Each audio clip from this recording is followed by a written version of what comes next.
dia que a gente está aqui comemorando esse Dia das Mães, mas eu queria fazer queria fazer um estudo não só pensando nas mães, porque eu acho assim, mas eu não sou mãe, ou não sei qual é a história que você tem de mãe.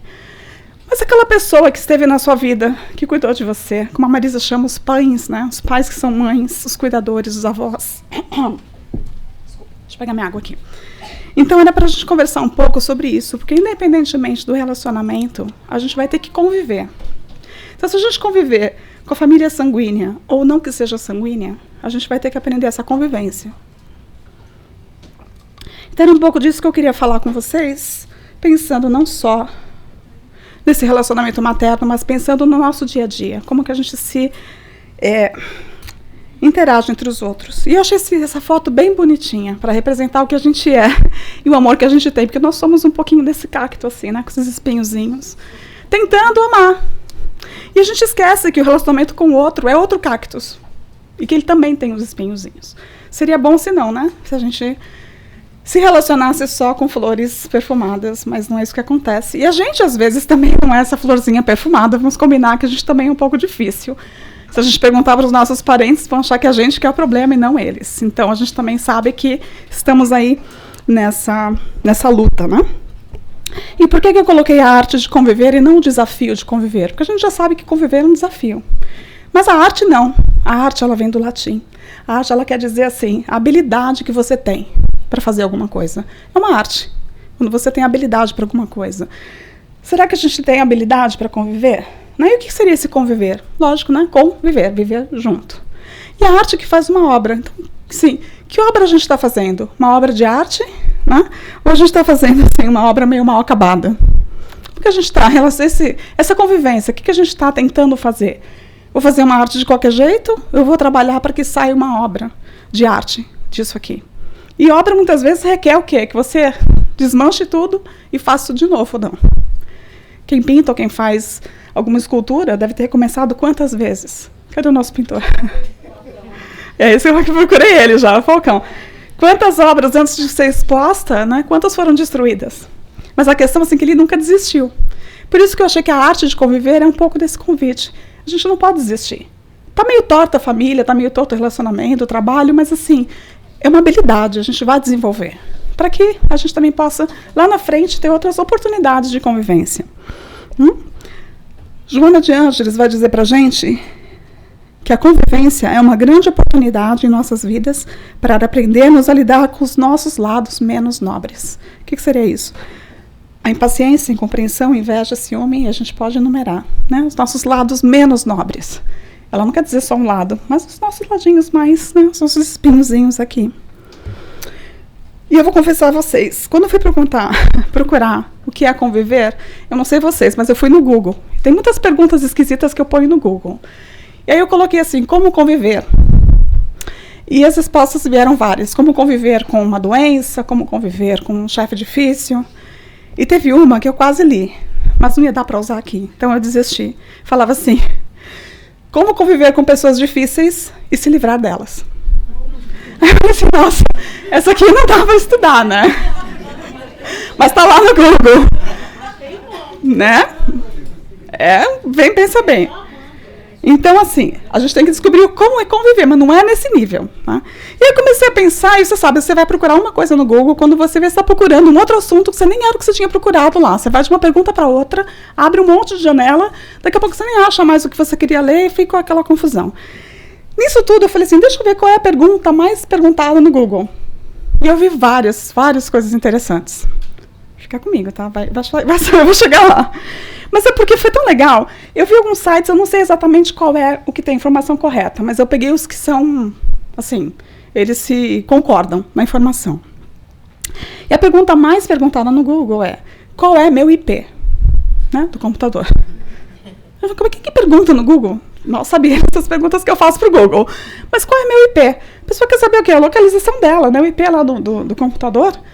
Ok, a segunda pergunta é, que horas são? Gente, quem é que digita no Google que horas são? Tenho medo desse ser humano. Mas me levou a pensar duas coisas. A gente quer saber onde a gente está e onde a gente se encontra, né? O que eu estou fazendo aqui?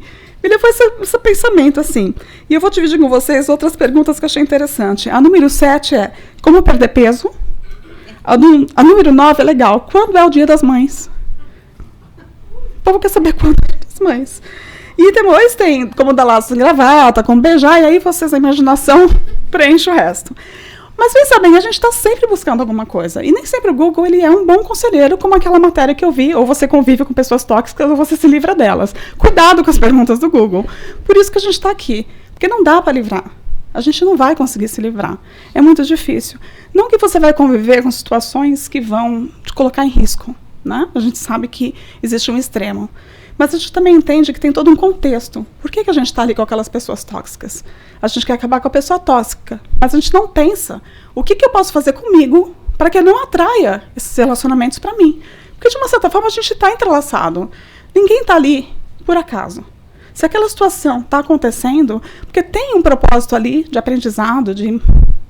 Como é que a gente pode saber? Não é? Mas não dá. Então, quem somos?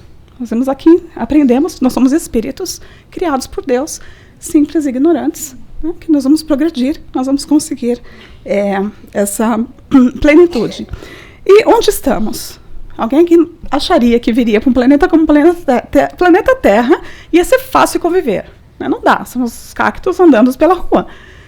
Então, lembrando assim, no própria obra de Kardec, ele vai falar no Livro dos Espíritos, capítulo 3, dessas diferentes categorias de mundos habitados. Então, a gente sabe que são 5. Quer dizer, mas para resumir, porque não é o final absoluto, tem muito estudo para fazer. Estou com falta de ar porque eu dancei já, não estou em idade de dançar. Eu fico aqui, fico sem fôlego. Eu estou aqui já, obrigada. É a idade mesmo, não tem jeito. Bom, ele vai falar o seguinte, então, dessas 5 categorias tem os mundos primitivos, que nós não estamos mais. Porque o planeta Terra, ele explica que é um planeta de provas e expiações. Então, a gente sabe assim, estamos num mundo que não dá para esperar muita coisa diferente. O que acontece aqui, então? O mal ainda predomina. Né? Então, isso faz parte da gente pensar onde nós estamos, onde nós nos situamos. Porque a gente acha que Deus errou e me trouxe para o planeta Terra. Eu estou no planeta errado. Devia estar em outro planeta. Ou eu sou um espírito super iluminado que vim nessa família para resolver todos os problemas. Né? Será que Deus está errado, então, assim? Então, olha só, depois do mundo aqui de provas e expiações, nós vamos para um planeta aqui que estão prometido para a gente, um planeta de regeneração. E quem vai regenerar o planeta? Ei! Surpresa, a gente vai ter que regenerar. No planeta já de regeneração, não quer dizer que o mal não existe mais. O mal existe, mas o que vai acontecer é que o bem vai predominar. Mas olha só, olha o caminho que a gente está andando. Ainda vai ter o mal. Depois eles vão para o mundo ditosos e felizes. O mal ainda está lá, mas tem uma diferença. O bem predomina, muito mais. Quer dizer, desculpa, aqui já não tem, né? A predominância desse bem é muito maior. E nos mundos celestes e divinos, já não existe mal nenhum, porque já estamos num nível evolutivo onde a gente não vai ter espaço, a gente já conseguiu aprender tudo isso. Quem nós somos, para onde vamos. Então, lembrar disso, né? O que nós somos e onde estamos colocados. Não dá para esperar muito assim, que seja tudo muito fácil por conta disso, porque a gente está aqui ainda aprendendo. Então, Emmanuel vai dizer para a gente que não está nada errado. Cada espírito é colocado pela providência divina na posição mais útil a si próprio. Então, a gente está lá naquela família, naquele país, naquele trabalho, tudo só mesmo para o nosso bem. E fica difícil acreditar às vezes, né? Fala, mas tudo isso aqui é para o meu bem? Como assim? Mas a gente tem que acreditar que existe um propósito maior na vida da gente, que vai fazer que tudo isso aqui dê certo e vai fazer sentido um dia. Vai depender de quanto a gente quer caminhar. E será que a gente anda sozinho? Será que ia ser mais fácil se a gente ficasse sozinho aqui? Porque ter paz de manhã, quando está todo mundo dormindo, é meio fácil. Mas quando começa, acorda todo mundo, a gente vai para o trabalho, pega o trânsito, você está convivendo com outras pessoas. E aí que a convivência pega. Porque aí você é obrigado a se relacionar com os outros. Quando você não... Eu sou uma pessoa super da manhã. Né? Eu tenho na minha casa gente que não é tão assim da manhã. Então, eu irrito, porque, lógico, eu estou super, assim, né, de manhã falando pra caramba. E aí eu vou dormir muito cedo. E aí o pessoal da minha casa que dorme tarde acha que eu não aguento ficar acordada. Então, assim, a gente convive com essas diferenças. É uma delas. E esse desafio, Joana vai dizer pra gente que esse desafio é um convite ao amor. Porque você vai desenvolvendo, um pouquinho que você vai entendendo o outro, você vai desenvolvendo esse amor. Não é fácil, né? Ela está dizendo aqui que é um desafio. É um desafio, é para ser mesmo. A gente está num planeta que é para ser mesmo. Senão a gente não estava aqui, a gente estaria já num outro plano. Então, tudo isso aqui, para que é esse exercício todo? Para a gente ter essa plenitude existencial, para que a gente possa saber que a gente vai um dia. É um pouco de cada vez. A gente não vai fazer um trabalho assim, né, um pulo gigantesco. Vai ter passos e você vai ter que querer fazer aquilo acontecer. A gente tem que ter a vontade para que isso aconteça. Fazer um esforço para aquilo que aconteça. Senão você vive do jeito que você é, você não se importa se gostam, se não gostam. Você vai acender a luz mesmo quando a pessoa está dormindo e fala, não importa. Entendeu? Então você acaba tendo situações na sua casa que você tem que ter a vontade de que aquilo seja melhor. Que você queira ter paz na sua casa. E às vezes você é o único ali que vai estar fazendo aquele trabalho para paz. Porque parece que está todo mundo num outro ritmo. Mas se você fizer aquilo, você está, de uma certa forma, fazendo um processo para que aquilo vá beneficiar toda a sua casa. Então, assim, não importa que o outro faça aquilo no inferno. Você tem que querer fazer diferente e trazer alguma coisa para aquilo. De novo, né, não é uma apologia a que você aceite uma situação de risco. A gente sabe que relacionamentos extremamente abusivos, que não têm condições. Tem uma obra de Joana que eu não consegui exatamente localizar onde, mas ela comenta o seguinte: quando o relacionamento do outro é muito tóxico e realmente chega no narcisismo, uma situação de risco, a gente não tem que estar lá para salvar o outro. Não é nosso papel. A gente tem situações que a gente tem que deixar o outro ir. E não sou eu que estou falando, Joana também fala. Porque chega um ponto tão complicado, tão risco, que não cabe mais. A única solução realmente é você se afastar. E aquela pessoa tem que seguir o caminho dela. Então, a gente tem que ter um bom senso aqui, né? Ninguém fala que você vai ficar lá porque o outro uma hora vai mudar. Você está com a pessoa há 20 anos. E não mudou 10, um ano, não sei o tempo. Mas é só para a gente não ficar com a impressão de que essa convivência, você vai fazer aquilo porque você é obrigado, porque você tem algum relacionamento com aquelas pessoas e você vai ser um mártir que vai passar o resto da vida com aquela pessoa porque você precisa pagar. Não é nada disso. A gente tem uma consciência que vai se despertando para aquele relacionamento. E às vezes você tem realmente que tomar umas atitudes, né, e se afastar. Então, nessa questão, quando a gente tem essa companhia aqui, Emmanuel vai chamar de companheiros de ideal.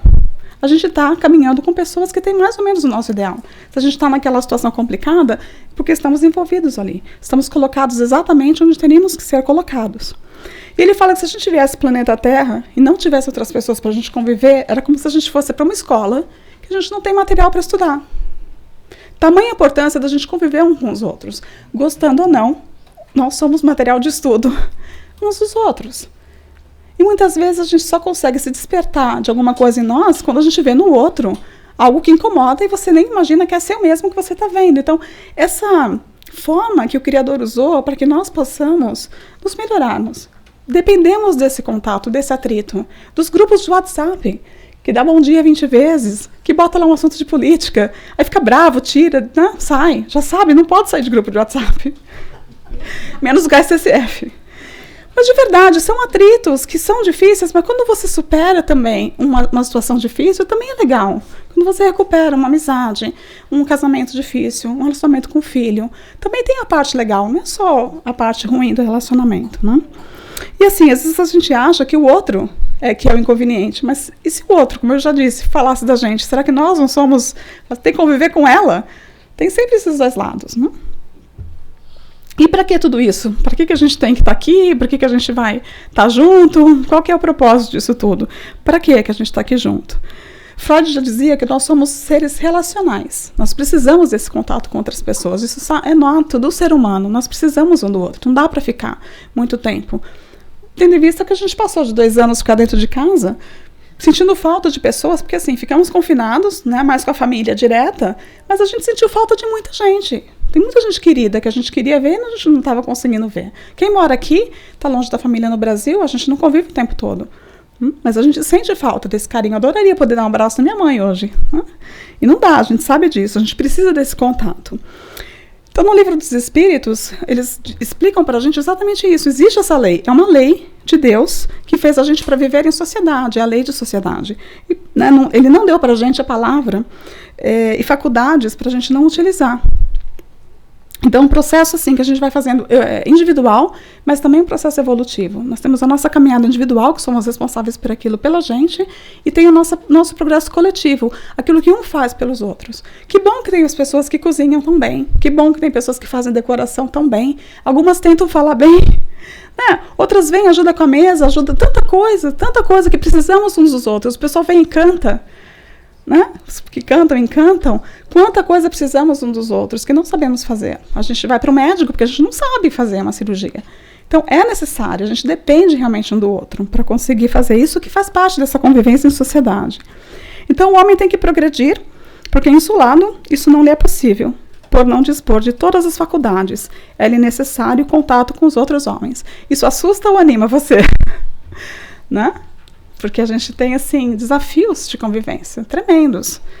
Mas precisamos um dos outros. Até para a gente poder entender por que eu não gosto do outro. Então, tem alguns laços, essas pessoas que caminham com a gente, que são mais próximas e uns pouquinho mais longes. Então, vai dizer que no homem é uma coisa que a gente necessita, né? Isso aqui tá, vou até colocar o texto todo, na pergunta 774 do Livro dos Espíritos, que vai falar sobre esses laços familiares, né? Quem está aqui com a gente?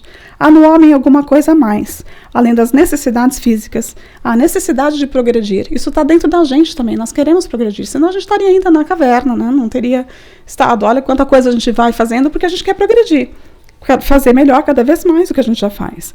Então, os laços sociais são necessários ao progresso e o de família mais apertado torna os primeiros. Então, nosso primeiro laço, os nossos primeiros companheiros de caminhada é a família. É importante que a gente faça esse processo de amor, de aprendizado com a família. Tem um propósito porque a gente é inserido em família. E qual é? Quis Deus que, por essa forma, os homens aprendessem a amar-se como irmãos. Aí é um desafio, né? Porque aí não é só amar. Amar como irmão requer, assim, um extra mile, né? Um esforço um pouquinho maior para você querer entender até o que é isso. E quando eu fui procurar de novo no Google fotos sobre família, quando você escreve família, só tem foto de família feliz. É impressionante. As fotos, assim, tá lá a família almoçando, comendo, passeando. Geralmente é pai, mãe, 2 filhas, pai, mãe, né? Um casal. E esse modelo de família feliz. Eu falei, nossa, eu queria uma foto de uma família normal, né? Aquelas que a gente dá de mal, às vezes, fica sem falar. Aquelas almoços de domingo, que de repente todo mundo briga, vai embora, fica sem falar, desiste. Porque isso é família.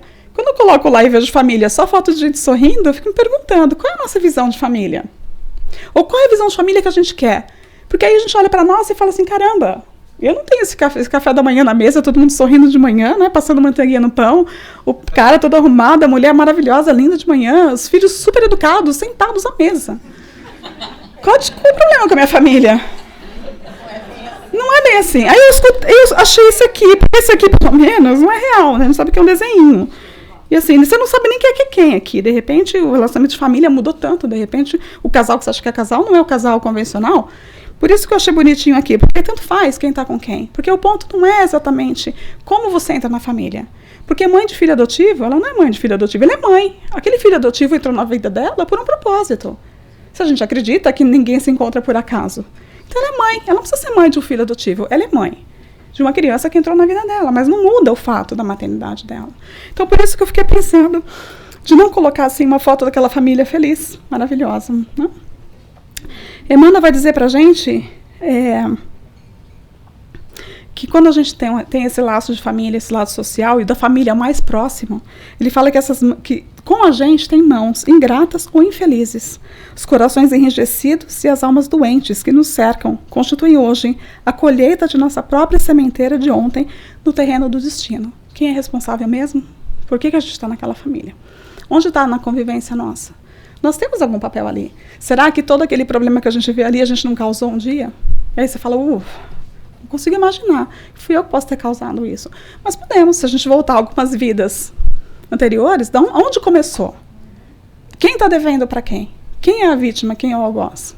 Por isso essa mistura. Por isso a gente vem em família, para a gente conseguir, às vezes, olhar para aquele espírito que chegou como seu filho e ficar feliz com a chegada dele. Se a gente lembrasse quem era, por isso também a bênção do esquecimento. Se a gente lembrar quem está com a gente, ia ser muito mais difícil. Então nós temos a oportunidade, naquele exercício do amor em família, de fazer essa nossa caminhada de amar. Né? E a gente fica assim, nossa, mas amar é tão intenso, né? Não consigo, tá difícil amar a família, amar a humanidade, amar como Jesus amou, é tão grande, é tão poderoso, eu não consigo. Tá difícil. E realmente somos humanos, lembra de novo, quem nós somos, onde nós estamos. Não dá para querer que a gente esteja no mundo ditoso e feliz se a gente vive o que a gente vive aqui ainda. Então é normal que a gente, na nossa atual evolução, a gente sinta essa dificuldade realmente de amar. Mas não é para ser uma coisa tão assim, fora do que a gente não conseguisse fazer. E é esse pedido que a gente tem que amar a todos, indistintamente. Então tem que amar até aquele que eu não gosto, né? E é isso que a gente vai acontecer com a gente. Pode parecer que não, mas um dia a gente vai amar aquela pessoa que a gente... Não que a gente não gosta, porque a gente nem sabe mais o que é isso. Nós vamos olhar o outro com um olhar diferente do que a gente olha hoje. Então, no Evangelho segundo o Espiritismo, eles vão explicar esse efeito. O que é esse amor que a gente pensa tanto? A gente pensa já num amor tão gigante, né? Pensa em Jesus como modelo e fala, caramba, esse é o modelo, como é que eu faço aqui? E nem precisa muito falar de Jesus. Se você só ler a descrição do homem de bem que está na obra de Kardec, você fica até assustado. O que seria um homem de bem? O que é que a gente tem que fazer na nossa caminhada? E aí você começa a perceber quais são as ferramentas que você vai ter que ter para chegar um dia lá. Mas a potencialidade está ali. O que é legal é que Deus vê a gente com essa potencialidade. O que a gente vai ser já no final. E não aquilo que a gente está agora atrapalhado aqui, fazendo tudo errado. Então, eles vão explicar que o efeito, quando a gente conseguir essa lei de amor, né? O que vai acontecer? Por que eu tenho que amar? Não sou obrigada a amar ninguém, né? A gente não escuta isso, eu não sou obrigada a amar. Por quê? Onde é que está escrito que eu sou obrigada a amar? Para que eu tenho que amar? Eu acho que é só em benefício nosso mesmo. Porque olha o que eles falam. Os efeitos desse amor são o melhoramento moral da raça humana e a felicidade durante a vida terrestre. Acho que já é um bom motivo. Já é um bom motivo. Os mais rebeldes e os mais viciosos se reformarão quando observarem os benefícios resultantes da prática deste preceito. Então, é realmente muito forte a gente falar de amor. Mas olha o que eles falam aqui, parece que é uma receitinha fácil, que requer tanto.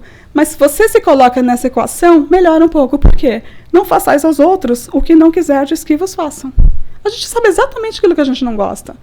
Então, se você não vai fazer para o outro, se você colocar você naquilo que você não gosta como parâmetro de não fazer para o outro, a gente sabe, sim, exatamente de coisas que a gente faz que a gente não gostaria que fizesse para a gente. Então, não faça para o outro. Né? Fazer-lhes ao contrário, aí é um outro desafio. Não só você não vai fazer o que você não gostaria, mas o convite é para que a gente faça mais. Todo o bem que vos esteja ao alcance, fazê-lo. Então, o exercício do amor é exatamente isso. É parar um pouco e pensar. O que eu estou fazendo beneficia as outras pessoas? Quantos beneficiam? Eu estou fazendo o que eu estou fazendo exatamente quando eu faço alguma coisa para alguém, se fizer comigo, eu vou gostar? A gente sabe, a gente pode até, não sei, eu fiz sem saber, né? Eu não sabia que a pessoa ia ficar chateada comigo. Talvez não, porque a gente às vezes não percebe o que faz até a pessoa ficar chateada e falar pra gente.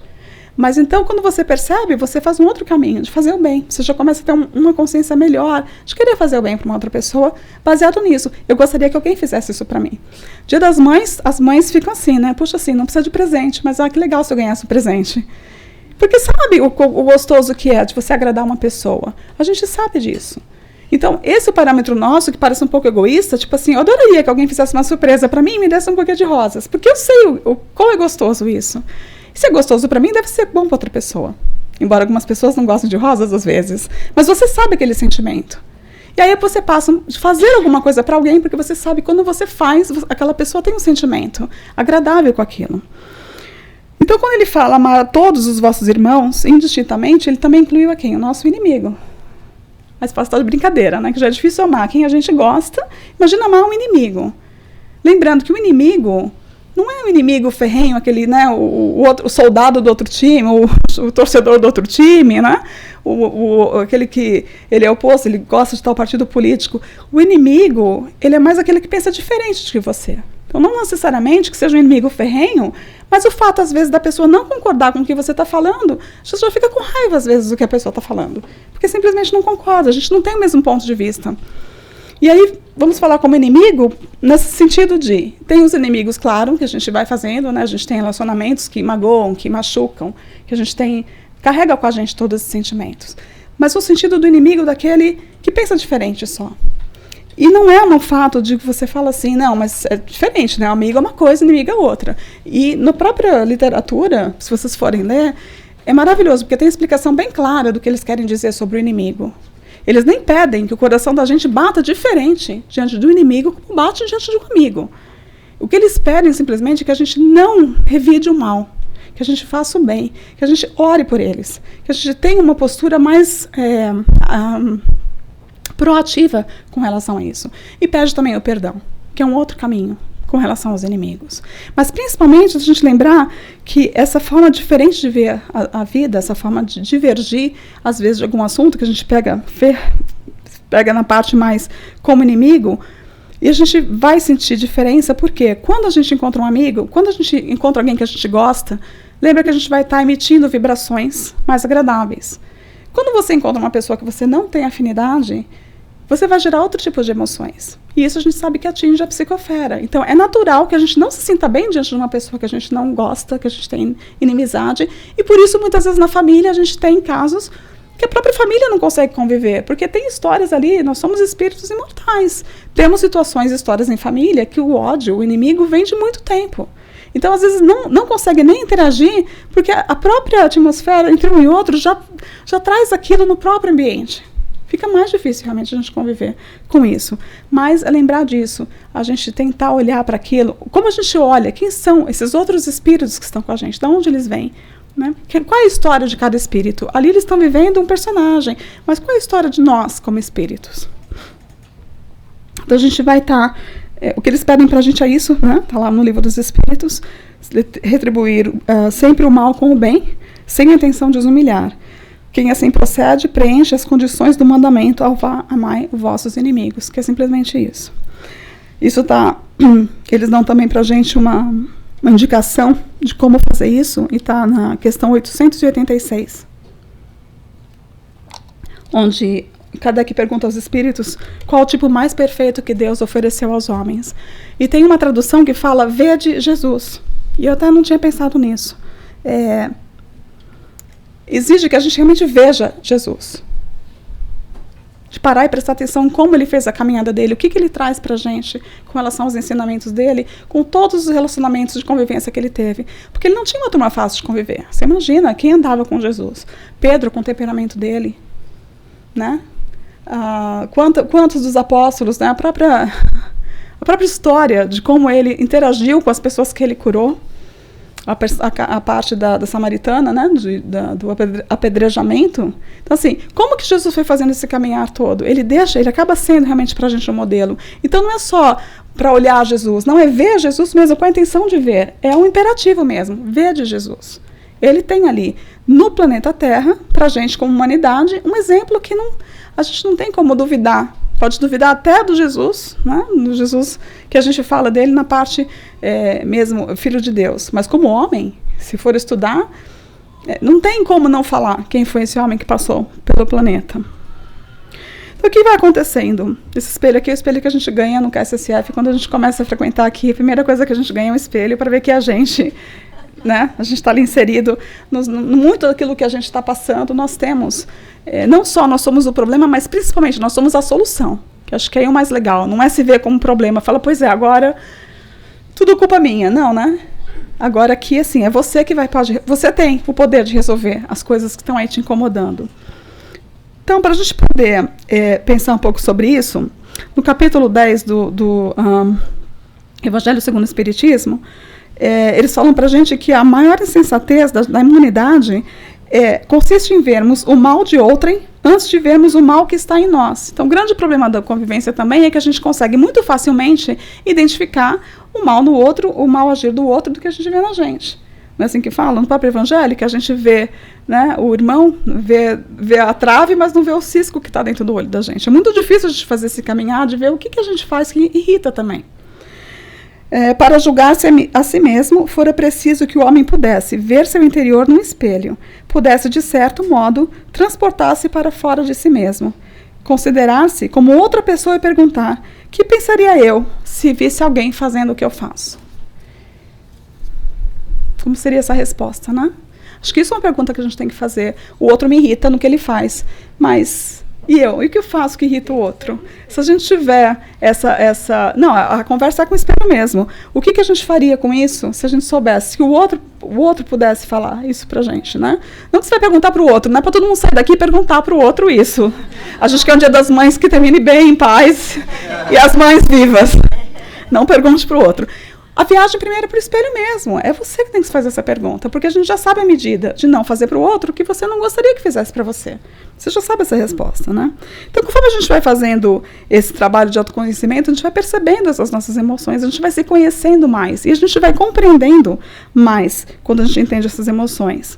Emmanuel dá uma explicação aqui tremenda. Com essa viagem, quando a gente vai se perguntando e se conhecendo e sabendo o que a gente faz, também incomoda o outro. Mudemos a nós mesmos para melhor, e aqueles que nos compartilham a estrada não se deterão insensíveis. A gente quer mudar o outro, a gente quer que o outro mude.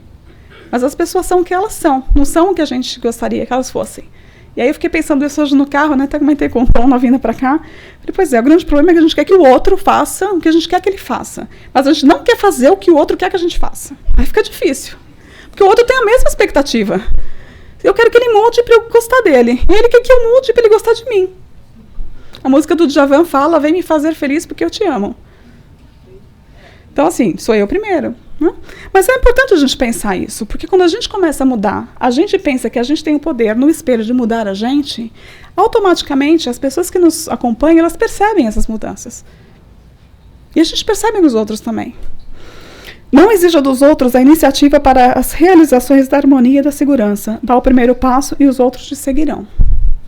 Muitas vezes a gente não vai ver aqui nessa encarnação, mas nós, espíritos imortais, com outras vidas, podemos colher os frutos em outras vidas. Ah, na nossa vida já não tem mais jeito, já brigamos, já não tem, a gente não consegue conviver. E as próximas? A gente vai ter outras oportunidades. Então, a gente só vai ter poder sobre a gente, sobre a nossa vida, a nossa evolução. O poder está só na nossa mão. Né? A gente começa então a compreender esse caminho de olhar o outro também com as dificuldades dele. Também com as dificuldades dele de mudar. Também com as dificuldades dele de fazer o certo. Você começa a ter um outro olhar. E aí, eu ia trazer uma linha do Gato Félix, mas eu fiquei com medo que vocês fossem muito jovens, não fossem saber quem era o Gato Félix. Pela risada, eu vi que o público é bem mais maduro. Para quem não sabe, eu já disse, a tia explica depois quem foi o Gato Félix. Mas eu coloquei uma linha, que é um primeiro socorros. Porque quando tá difícil conviver, eu fiquei pensando, tá bom, aí eu já sei que é difícil, a gente tem que aprender a conviver, tá? Não mudo o outro, não mudo. Tá. Então, como é que a gente pode fazer para conviver com o outro que eu não mudo? O que vai me levar a continuar, né, onde eu estou, com um pouco mais de paz? Porque, como você também não muda o outro, você não vai dar a paz para o outro se você não estiver em paz. Então, meio que tudo funciona um pouco em volta da gente. Você fica difícil sair da gente. Nem que você pense que a sua paz seja mais importante naquele momento, você faça por você, você também vai estar trazendo essa paz. Né? Não com interesse egoístico de que, tá bom, então eu vou fazer. Não. É uma mudança realmente quando você faz de dentro. Né? Porque a pessoa sabe, quando você fala para o outro assim, não, eu não fiquei chateada, não. E continua fazendo, né, batendo panela, limpa a casa com barulho. Não sei se você sabe, mas eu, quando vou limpar a casa que eu tô brava, eu faço barulho. Se a pessoa estiver sentada no sofá, então eu faço mais barulho ainda. Você passa aspirador, bate copo na pia, entendeu? E aí, assim, aí a pessoa tá sentada no sofá, porque você quer que ela veja que você tá limpando, ela tá no sofá. Aí a pessoa fala, vai pra cozinha? Você fala, vou. Traz um copo de água pra mim? Aí você fala, não, né? Não percebeu que eu tô limpando a casa. Não, meu marido não faz isso. Isso é uma história que eu copiei de alguém. Mas pensa bem, gente. Não. Então, assim, o que a gente pode fazer que vai dar ferramenta pra gente, para que aquele Hulk que saia da gente acalme um pouco? Então, eu cheguei aqui na conclusão que essa caixinha de primeiros socorros vai ajudar. E está baseada totalmente no Evangelho. Então, o que a gente pode pensar? Qual poderia ser uma primeira opção aí da gente conseguir? Desenvolver o quê? A tal da paciência. E aí não é assim aquela coisa de omissão, né? Você ter uma paciência, tá bom, a vida é assim mesmo. É uma paciência ativa, não é uma paciência assim, sem raciocínio. Uma paciência de ter um equilíbrio mental e emocional. Né? Sustentar uma serenidade e firmeza. Você está no controle do que você está pensando. Então você tem a paciência, porque você já está fazendo um trabalho de autoconhecimento, você já percebeu que o outro não consegue ser o que ele é. Você já está percebendo coisas que você não percebia antes. Então, te faz ter paciência, porque como eu não estou ainda terminada, eu quero que alguém me perdoe, porque quando eu piso na bola, a primeira coisa que a gente quer é que o outro perdoe, ou não. Pô, desculpa, realmente me perdoa. A gente quer, às vezes, né? Eu não tive essa intenção. Ou, olha, desculpa, eu não percebi. Quando a gente está correndo, velocidade alta, no carro, se a polícia para, que a gente pede, pô, seu guarda, libera aí, né? Mas quando o outro está passando correndo e você fala, isso mesmo, né? Merecia, dá a multa mesmo. Não, né? Vocês nunca viram um cara parado, lá 95, a pessoa, eu fiz esse cara correndo, ele merece. E quando que é a gente? Pô, cara, pelo amor de Deus, não faz ele me dar uma multa, por favor. A gente faz isso o tempo todo. Então, assim, a importância da gente ter paciência de olhar, parar e analisar as nossas emoções e olhar o outro, assim, dar essa paciência para o outro. Tão importante também para a gente conseguir ter paz com relação às atitudes alheias. Uma segunda coisa aqui, tá fácil o negócio, sabendo que tá fácil. Tolerância. Agir com tato, cautela e benevolência, que a gente vai ver um pouquinho mais para frente. Né? Então, reconhecer, o que seria a tolerância? Coisa difícil, reconhecer que o outro tem o direito de ser quem ele é, como eu quero o direito de ser quem eu sou. Não conivente com as coisas erradas, porque a tolerância ela não é para ser uma coisa assim, então você vai ser conivente com tudo que é errado. Não. A tolerância também ela tem que ver o que está de errado. Se você ler a obra toda, e não dá tempo para a gente falar tudo aqui, e eu não vou conseguir falar tudo, mas assim, a tolerância ela também está ligada. Se você vê que aquilo está errado, e aquilo está errado para um bem maior, quando a gente vê coisas de políticos acontecendo, ou qualquer injustiça que tem que ser trazida à tona, tem que ser corrigida, não é uma tolerância de conivência com tudo que está errado, porque eu tenho que tolerar tudo e a todos. Não é essa a tolerância que eles estão falando aqui. A gente tem que tomar cuidado também como que a gente vai usar essa tolerância, mas simplesmente ver mesmo isso, entender que o indivíduo, a outra pessoa, também tem o direito de estar no momento dele. E isso que é maravilhoso, como Deus vê a gente, porque Ele vê a gente em cada nível que a gente está. Se a gente faz as coisas que a gente ainda faz, ele entende que a gente só pode dar aquilo. A gente não consegue dar mais ainda. E tá ok, porque a gente vai aprender, a gente vai chegar lá. Outra coisa bem fácil. Benevolência. É agir de boa vontade para com quem quer que seja. É exercitar mesmo bem. É uma ação. A gente tem que fazer um exercício do esforço para fazer isso acontecer. E ele tem um caráter assim, de doação. Quando você fala em benevolência, você tem que doar. Alguma coisa que vai sair de você, você tem que ter a vontade de que aquilo saia bem. A gente aqui hoje, né, passamos a manhã juntos, o quanto que a gente usou de paciência? O quanto que a gente usou já de tolerância? O quanto de benevolência a gente já usou aqui? Porque, óbvio, a gente está convivendo, tem a questão, né? Põe café, tira café. Se a gente não utilizar isso aqui, imagina como é que é esse café da manhã. A gente sai daqui sem falar com as pessoas. Porque é óbvio, a gente está aqui aprendendo. E se a gente não utilizar isso, a gente não convive com ninguém realmente. Então a importância da gente estar na nossa ação em querer fazer esses passos. Depende da gente querer praticar isso aqui. Porque se você não quiser, ok, você está no seu direito. A gente está estudando que a gente tem que entender e respeitar. Né? Mas, se eu já sei, já estou entendendo, eu vou fazer comigo. Eventualmente, o outro vai chegar num momento que ele vai perceber. Ou, lembre-se, o outro é o melhor que ele pode ser até agora. Pô, mas eu não gosto desse melhor dele. Ele pode não gostar do meu melhor também agora. Mas é o melhor que ele tem de verdade. Então, não dá muito para a gente entrar nessa questão, porque a gente vai querer ser Deus e não dá ainda para ser. Não tem condições. Ele sabe que tudo isso funciona e vai dar certo no final, que é o mais legal. Ele sabe que no fim vai dar tudo certo. Então, nesse sentido, a gente querer realmente que a benevolência ela saia da gente e para com quem quer que ela seja administrada a todos. A indulgência, que é a disposição para perdoar culpas ou erros. Ou misericórdia, né? E aí também pede uma ação. Na indulgência, bem-aventurados os misericordiosos no Evangelho, eles vão falar muito da indulgência. Tem umas 3 instruções dos Espíritos que falam muito sobre a indulgência. E a indulgência é importante porque, assim, para você sempre esperar o melhor das pessoas. Não imaginar que ela fez alguma coisa porque ela queria exatamente, né, te irritar. O cara passou na minha frente, me cortou só para me irritar. A gente acha que tudo está assim, né? Não falou bom dia porque estava bravo comigo. A gente está na cabeça da gente o tempo todo. Você acorda pensando que você vai comer, que você vai vestir. Então, automaticamente, a gente traz para a gente aquilo que a gente tem mais importante para a gente. Então, esperar no outro o melhor dele, olhar para ele, que as coisas que ele está fazendo, junto com essas outras atitudes aqui, ele está trazendo o que é de melhor. Ele tem alguma coisa de boa lá. Evitar Eles falam que a indulgência também no pensamento.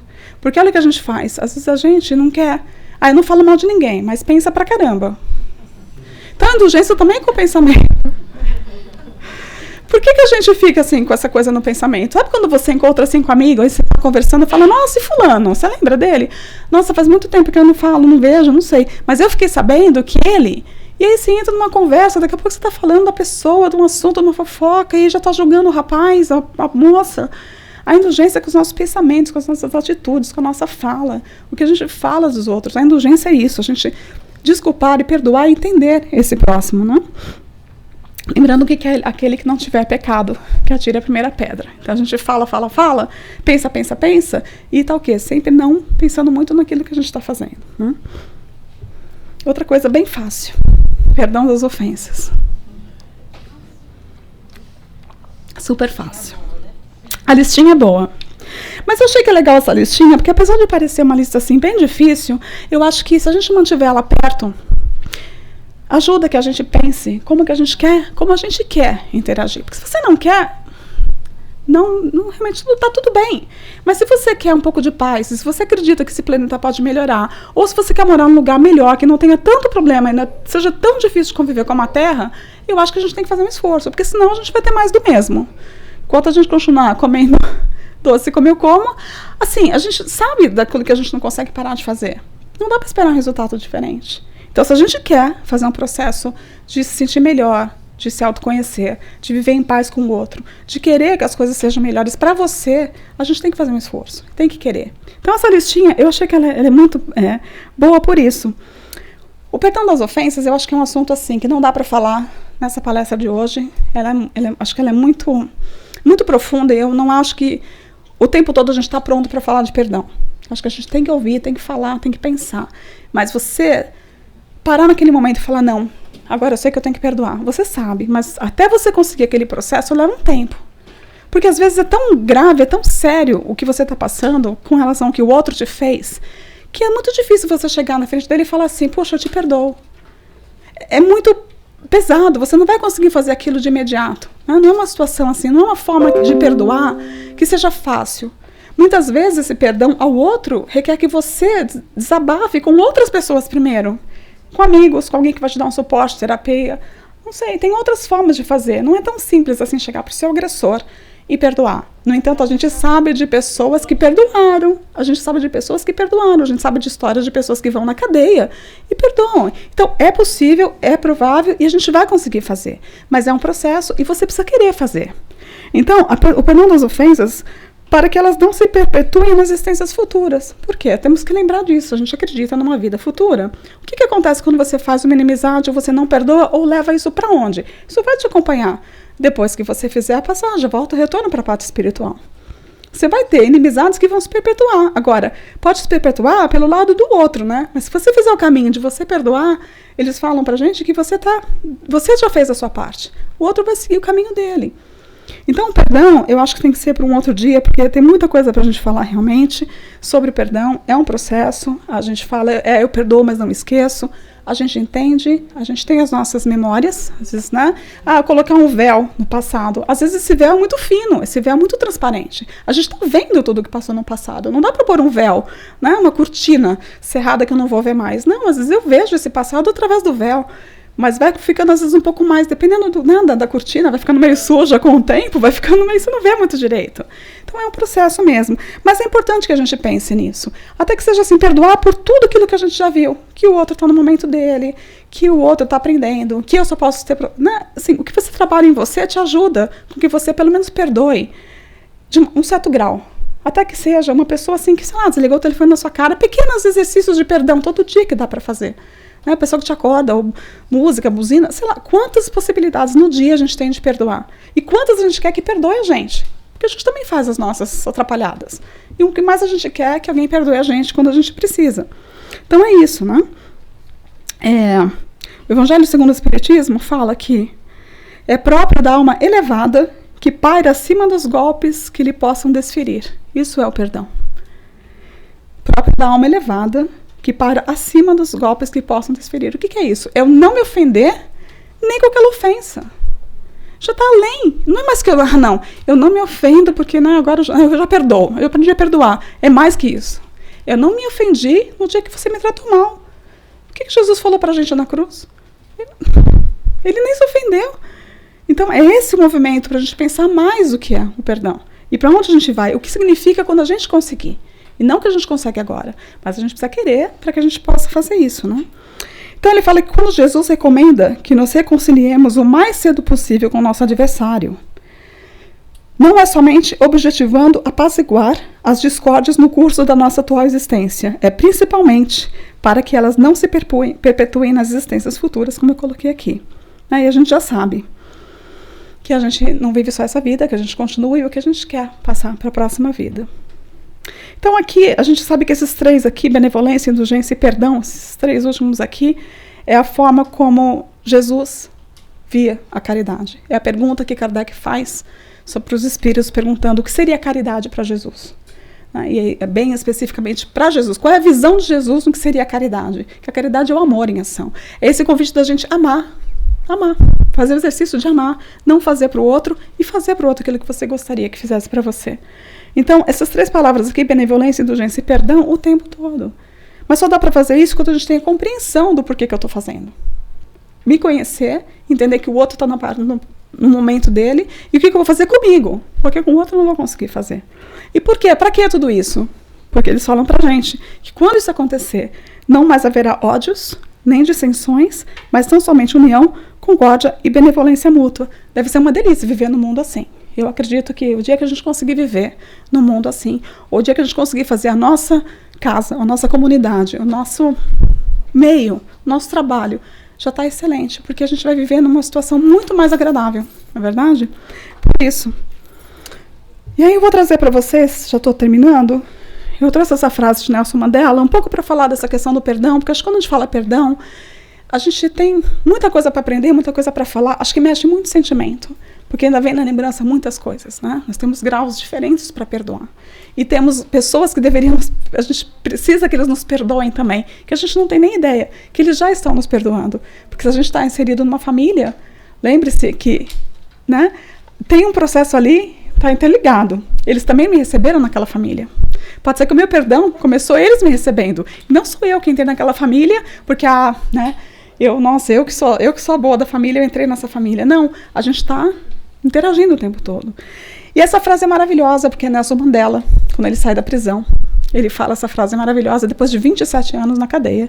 Ele diz que então, quando eu saí em direção ao portão que me levaria à liberdade, eu sabia que se eu não deixasse a minha amargura e o meu ódio para trás, eu ainda estaria na prisão. Então, acho que isso é um convite legal para o perdão. Isso significa um perdão.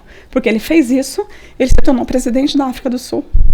E no jantar dele, não sei se vocês sabem disso, ele convidou o carcereiro dele para sentar do lado dele à mesa.